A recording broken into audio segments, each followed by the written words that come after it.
Boa noite. Na aula passada, eu pedi para que vocês fizessem a atividade no E2, da página 124. Descreva como se formam as rochas magmáticas, metamórficas e sedimentares. Bom, as rochas magmáticas também são chamadas de rochas ígneas. Elas se formam a partir do resfriamento do magma. Quando esse magma é consolidado, e essa consolidação ocorre na superfície, a rocha é chamada de extrusiva. Quando essa consolidação se dá no interior da crosta, é chamada de intrusiva. As rochas metamórficas, elas se formam no interior da crosta, onde não há fusão dos materiais, mas as condições de elevadas temperaturas, alta pressão, fazem com que a estrutura molecular das rochas sejam modificadas. As rochas sedimentares, elas se formam a partir da compactação física e a ação dos processos químicos sobre os sedimentos de origem mineral ou de origem orgânica. Esses sedimentos se acumulam em depressões de relevo. A segunda pergunta sobre a teoria de Veninger. Veninger propôs, que remotamente existia uma única massa continental, a qual ele chamou de Pangeia. Há cerca de 200 milhões de anos, essa massa começou a se deslocar e se fragmentar, dando origem aos continentes. Hoje nós vamos falar sobre as formas de relevo. Então, a primeira parte conceitual, relevo, seria o conjunto das diferentes formas da crosta terrestre. A importância de se conhecer as formas de relevo entre essas diversas importâncias, uma delas é evitar que as atividades humanas possam interferir nessas formas de relevo e provocar danos ao meio ambiente, aproveitar as potencialidades oferecidas por essas diferentes formas de relevo. Um outro conceito importante é o conceito de plataforma continental. A plataforma continental, ela é uma extensão do continente. Ela é contada, a cerca de 200 metros de profundidade a partir do nível do mar. A plataforma continental, ela recebe e acumula os sedimentos que vêm do continente. Então, aqui nós temos uma imagem, para a gente visualizar bem uma plataforma continental. Então, aqui eu tenho o oceano, observem aqui maior profundidade, e aqui eu tenho a parte que está mais próxima do continente. Então, isso aqui é a plataforma continental. Montanhas. As montanhas são as maiores elevações da superfície terrestre. Em geral, elas são localizadas próximas umas das outras. A origem da montanha, como nós vimos anteriormente, são os dobramentos, as falhas, ou ainda as atividades vulcânicas. Uma cordilheira é um conjunto de montanhas. Então, temos exemplos de montanhas, Cordilheira dos Andes, as montanhas rochosas, o Himalaia e os Alpes. Uma imagem de montanha.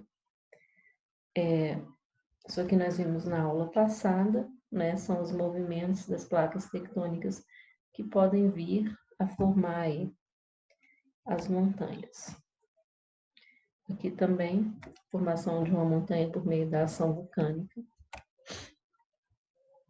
E uma imagem de uma montanha que é importante a gente considerar aqui, a questão da temperatura, nas áreas mais altas, eu vou ter aqui baixas temperaturas.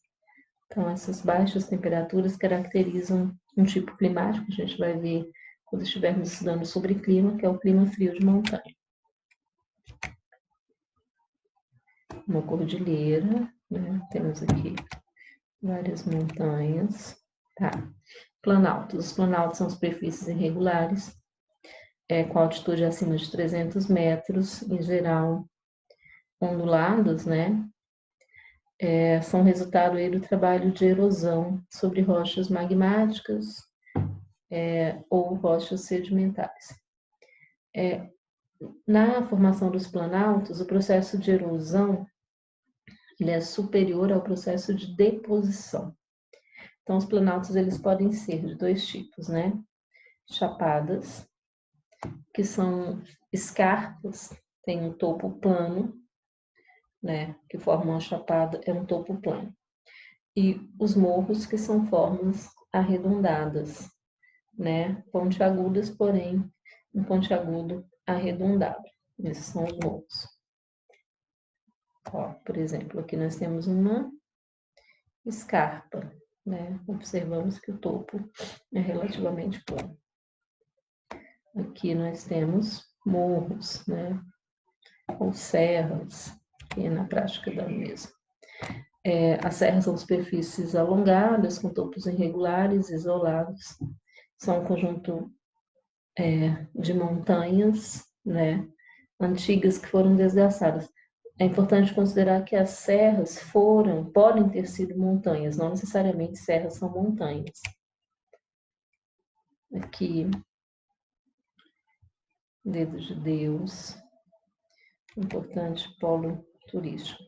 E as planícies, que são superfícies planas, que têm aí no máximo 100 metros de altitude. Os processos de deposição, né, de sedimentos, a deposição, recebimento dos sedimentos, são maior do que o processo de erosão. São formados aí processos de sedimentação de rios, mares, lagos, que são classificados de acordo com o agente responsável pela sua formação.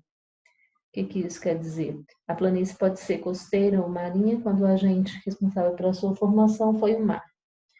Fluvial quando foi o rio, glacial quando foi o gelo, lacustre quando for um lago.